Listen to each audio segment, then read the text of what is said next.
Pourquoi orienter cette saison autour de l'Afrique ?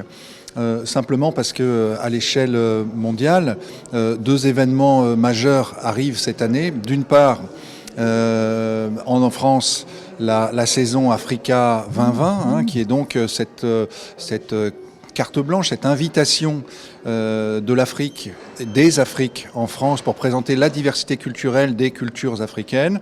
Et puis simultanément, ici, au Maroc, un événement tout neuf qui est le lancement du principe des capitales africaines de la culture sur le continent africain, avec notamment donc cette année Marrakech 2020, capitale africaine de la culture. Deux occasions, deux événements qui montrent à quel point l'Afrique est au cœur de l'actualité culturelle mondiale, et il nous semblait indispensable de faire écho à cette programmation, en se disant que finalement, ce qui fait la caractéristique de l'Afrique, c'est d'abord qu'elle est le berceau de l'humanité, le lieu de tous les brassages où se sont créées les premières civilisations, les premières villes, les premières cultures, et que ce brassage, il a continué et il se déroule encore aujourd'hui. Et que finalement, la ville dans laquelle nous sommes, Casablanca, n'est rien d'autre que le reflet de ce brassage aujourd'hui, c'est-à-dire que derrière cet apparent chaos qui parfois nous énerve, en fait, on a à Casablanca un formidable écosystème pour produire des idées, faire que les gens se rencontrent, créer des nouvelles cultures, créer des nouveaux projets, créer de nouvelles idées sur le monde. Et finalement, Casablanca, qui nous apparaît un petit peu désordonné, peut être sans doute l'un des lieux où se produisent les cultures contemporaines issues du continent africain. Voilà, donc c'est pour rendre hommage finalement à cette qualité singulière de Casablanca qui nous a semblé important de lui consacrer cette saison janvier-mars 2020.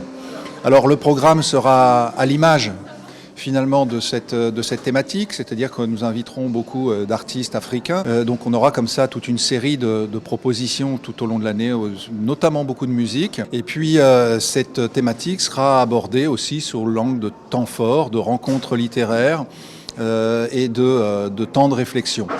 Alors, bien entendu, on retrouvera les grands rendez-vous aussi du début d'année, à commencer par le Salon du Livre et de l'Édition, qui nous arrive début février, la Semaine de la Francophonie, et puis des temps comme le Festival international Théâtre et Culture, le grand temps du théâtre à Casablanca, dont l'Institut français est encore partenaire cette année.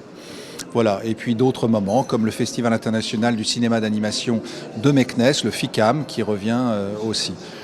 Et puis nous continuerons un projet que nous avons initié l'année dernière qui s'appelle la Fabrique du Lac, qui se tient dans le quartier Oulfa, avec pour objectif d'accompagner la prise de conscience des habitants sur la capacité à transformer leur environnement autour de ce lac merveilleux qui illustre d'ailleurs la couverture de notre programme culturel, ce lac merveilleux d'Oulfa, qui aujourd'hui ressemble un petit peu à un dépotoir, mais que les forces publiques, les acteurs comme la LIDEC notamment, et l'Institut français vont accompagner pour le transformer en un parc urbain qui serait sans doute beaucoup plus agréable pour les Casablancais. Voilà, donc encore cette année, un début d'année très dense autour de cette thématique Casablanca l'africaine.